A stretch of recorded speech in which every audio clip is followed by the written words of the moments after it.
85% of the total mineral in your body is calcium. There's 147 different diseases you can get from a calcium deficiency. We're just going to quickly go over the top 10 when it comes to number of people affected and the amount of money involved.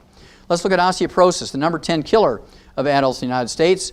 Remember, 75% of those over age 65 who fracture a hip or a major leg bone don't live 90 days.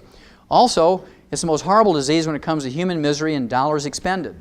Osteoporosis, think of the special vans and the lift gates and the ramps and the elevators, the special plumbing in homes and public buildings, special parking places, wheelchairs and walkers and canes. Think of the beds and the chairs that are little electric motors that lift you up when you can't stand up by yourself. Physical therapists, joint replacement surgeries, pharmaceuticals, doctor's visits. We're talking billions and billions of dollars for nothing more than a calcium deficiency disease. Now, as horrible as a disease as osteoporosis is in human beings, we don't have osteoporosis in animals because we don't have Blue Cross Blue Shield, major medical hospitalization, Medicare and Medicaid to pay for nonsensical surgical treatments for a mineral deficiency.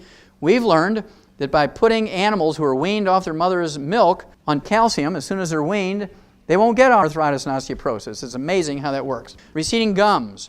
Dentists and dental hygienists will tell you to floss and brush after every meal.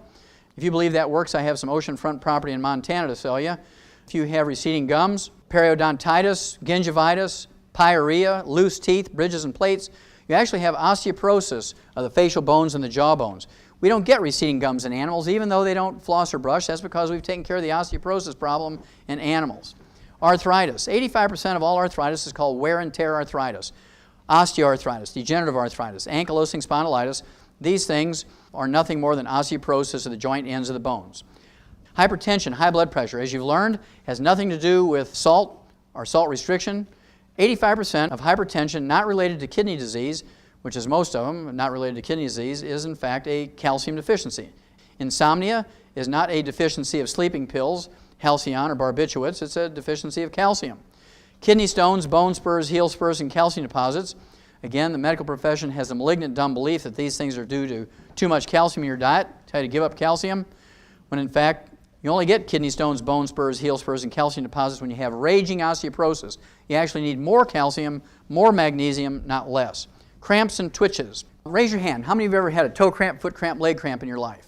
Sure. That's the first symptom of a calcium deficiency that most people recognize. So if you've ever had that sometime in your life, you've had a calcium deficiency. Then you have PMS. The University of California at San Diego came out and said that 85% of the emotional and physical stuff of PMS can be relieved, eliminated, and cured. They use the cure word by taking 3 times the RDA of calcium. Low back pain has nothing to do with disc problems.